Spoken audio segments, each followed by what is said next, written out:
नमस्कार दोस्तों, मैं जलत सिंह एक नए ब्लॉग में आप सभी का स्वागत करता हूं, अभिनंदन करता हूं, वंदन करता हूं। मित्रों, आपका आज का मेरा विषय है शादी के बाद कत्ल, रिश्तों का खौफनाक मोड़। जी हां मित्रों, शादी के बाद कत्ल, रिश्तों का खौफनाक मोड़। मित्रों, भारत में विवाह एक संस्कार माना गया है। विवाह एक पवित्र बंधन है, जन्म जन्म का रिश्ता है। लेकिन यदि इसी रिश्ते में आती है दरार और होता है कत्ल, तो प्रश्न तो उठेगा ही, बिल्कुल प्रश्न उठेगा। आज हम बात कर रहे हैं मित्रों, हमारे यहां बढ़ते हुए विवाह के बाद विवाहोत्तर संबंधों के कारण हो रही हत्याओं के संबंध में। अभी बहुत चर्चित है, कुछ ही दिन पहले तमाम मीम्स बने, तमाम रील बने। आपने देखा होगा, लोग ड्रम लेकर जाते थे तो पुरुष समाज डरने लगता था। मुस्कान सौरव राजपूत हत्याकांड को बीते अभी कुछ ही दिन हुए हैं कि नई घटना हमारे सामने इंदौर से आती है, जहां राजा रघुवंशी की हत्या जाकर मेघालय में कर दी जाती है। मित्रों, मैंने पहले कहा, आप कल्पना करिए, विवाह हमारे यहां जन्म जन्म का नाता है। और आपने देखा होगा कि सोनम रघुवंशी ने किस प्रकार से अपने ही पति राज रघुवंशी के हत्या की पूरी साजिश रची, और रची ही नहीं, उसको अंतिम परिणाम तक पहुंचाने का काम किया। मित्रों, मैं बात कर रहा हूं इंदौर के राजा रघुवंशी, जो एक बड़े परिवार से आते हैं, जिनके परिवार की वार्षिक टर्नओवर लगभग 10 से 12 करोड़ के करीब है, और वह ट्रांसपोर्ट का काम करते थे। और जो सामने से सोनम रघुवंशी है, उसका भी परिवार करोड़पति है। वो प्लाईवुड का काम करते हैं, उनके परिवार के लोग, और उनके भी परिवार का वार्षिक टर्नओवर लगभग 10 से 12 करोड़ रुपए के करीब है। दोनों परिवारों में आपसी तालमेल के साथ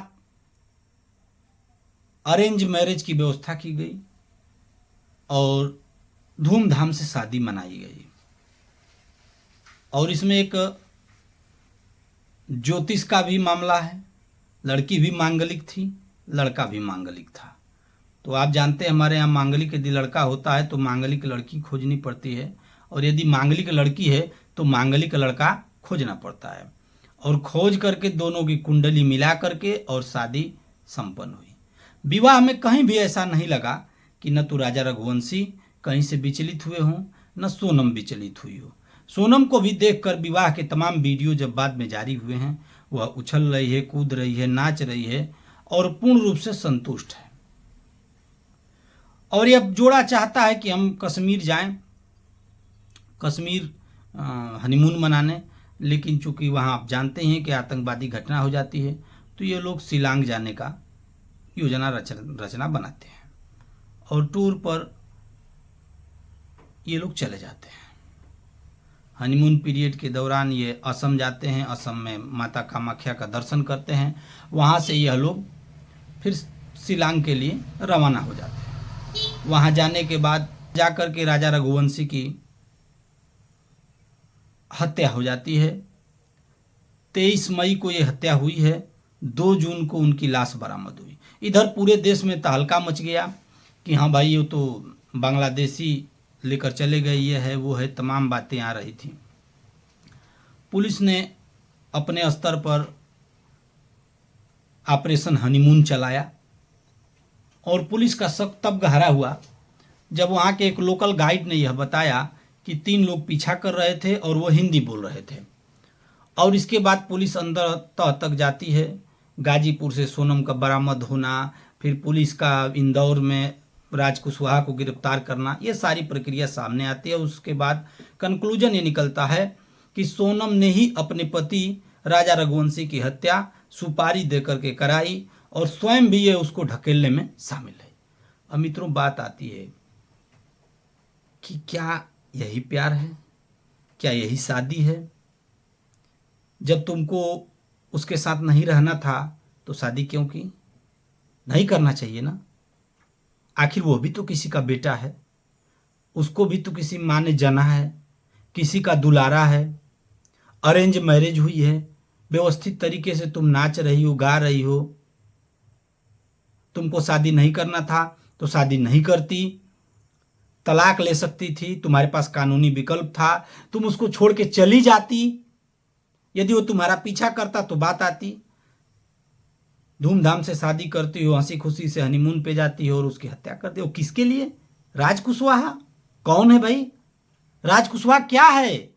एक चपरासी? और राजा रघुवंशी मालिक है? क्या बात हो गई है? क्या टेस्ट हो गया भाई? कहां राजा भोज और कहां गंगू तेली? वो खुद एक कारोबारी है, ट्रांसपोर्ट का कारोबार उनका परिवार देखता है, 10 से 12 करोड़ का सालाना टर्नओवर है। और कहां वो तुम्हारे कंपनी में काम करने वाला एक 20,000 रुपए तनख्वाह पे कर्मचारी है, चपरासी है। शकल सूरत भी उसकी आपने नहीं देखी।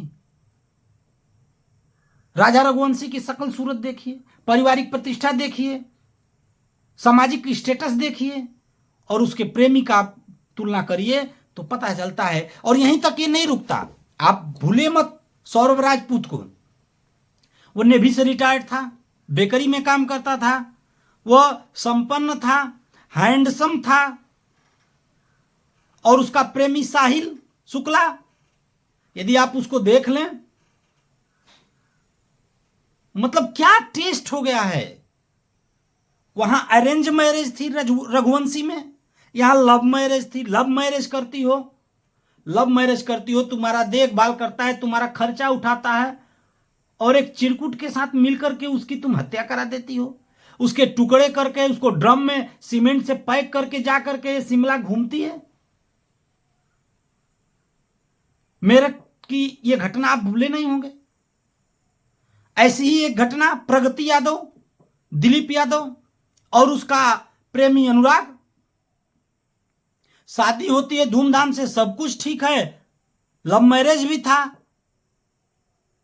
और फिर एक अपराधी के लिए सुपारी दे करके प्रगति ने अपने पति की हत्या करा दी।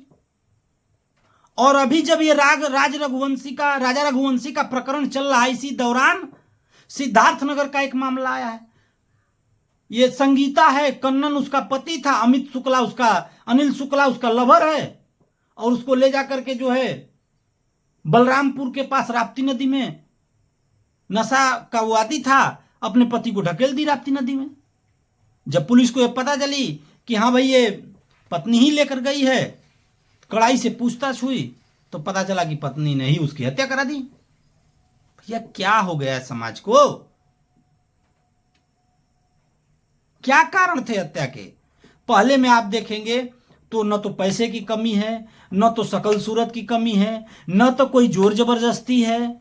दूसरे घटना में भी आप देखेंगे सौरभ राजपूत के, तो वहां लव मैरिज है, वो भी हैंडसम है, बहुत ब्यूटीफुल है। यहां भी लव मैरिज है दिलीप यादव का, प्रगति का। क्या हो रही हैं? इसके पीछे बड़ा कारण मानसिक विकृति, अत्याधुनिक फास्ट जीवन शैली, कहीं ना कहीं नशा भी एक कारण है। इसमें 1-2 केसों में नशा भी इन्वॉल्व है। इस घटनाक्रमों से समाज को भी सीख लेना पड़ेगा। सबसे पहले तो हत्या किसी का विषय का समाधान नहीं है भाई। तुम फंसोगी, कोई भी हो ये सोच रहा है कि अपने पति की या किसी की भी हत्या करके बच जाएंगे, तो यह संभव नहीं है। यह तुमको 4 दीवारी के अंदर ही ले जाएगा, काल कोठरी में ही ले जाएगा। यह समाधान नहीं है। इसमें सामाजिक संदेश भी छिपा हुआ है, क्योंकि नैतिकता का पाठ पढ़ाना बचपन से ही बच्चों को अति आवश्यक हो गया है। इस सोशल मीडिया के युग में जो बच्चे ग्लोबलाइज हो चुके हैं, जो दूसरे देशों में देख रहे हैं, उससे बहुत तेज प्रभावित हो रहे हैं। तो निश्चित तौर पर इस पे काउंसलिंग की आवश्यकता है। परमानेंट काउंसलिंग घर में ही मिल सकती है, तो वह काम करना होगा। रिश्तों में पारदर्शिता लाना, यह एक अत्यंत महत्वपूर्ण विषय है। आप क्यों ऐसा काम कर रही हैं भाई? आप कानूनी सलाह ले लीजिए, आप तलाक ले लीजिए, आप जो है उसको छोड़ दीजिए। किसी की भी हत्या करना आपके लिए जायज़ नहीं है। हत्या कहीं से भी समस्या का समाधान नहीं है। यह हत्या आपको काल कोठरी के पीछे ले जाएगी, आपकी ज़िंदगी नरक बना देगी, नरक से भी बदतर बना देगी, क्योंकि एक महिला का अपराधी हो जाना वो समाज के लिए बहुत घातक होता है और व्यक्तिगत रूप से बहुत घातक होता है। और मित्रों, समाज को अब पुरुषों के बारे में भी सोचना होगा। क्या पुरुष समाज के लिए कोई अधिकार नहीं है? क्या पुरुष प्रताड़ित होते ही रहेगा? पुरुषों के मामले में इस समय महिलाओं को जो कानूनी अधिकार दे दिया गया है, उससे पुरुष समाज इतना डरा हुआ है जिसकी कोई सीमा नहीं है। एक सर्वे आया है जिसमें 26 से 40 साल के जो बच्चे हैं वो अधिकतर, उसमें 44% तक बच्चे ये कहते हैं कि मुझे अकेले रहना है, शादी करने की आवश्यकता नहीं है। और हर एक जो नेशनल क्राइम ब्यूरो की रिपोर्ट है जिसमें जो क्राइम्स हो रही हैं उसमें जो 100 क्राइम होती है तो 10 क्राइम जो है वह विवाह, विवाहोत्तर संबंध या जो गैर कानूनी संबंध है या प्रेम प्रसंग कह सकते हैं, इसके कारण हत्याएं हो रही हैं, जो बहुत ही समाज के लिए घातक हैं। तो आने वाले समय में सचेत होकर इस सामाजिक बुराई से लड़ना होगा और अपने बच्चों को इसके प्रति जागरूक करना होगा। आशा और विश्वास है कि यह वीडियो मेरी आपको अच्छी लगी हो, और यदि अच्छी लगी हो तो एक लाइक कर दें, प्यारा सा कमेंट कर दें, और यदि यूट्यूब पे हैं तो सब्सक्राइब करें, फेसबुक पे हैं तो फॉलो कर लें। और अगला वीडियो किस विषय पर बनाना है यह निश्चित तौर पर कमेंट में बताएं। आपके आदेश का अनुपालन होगा। तब तक के लिए नमस्कार, प्रणाम।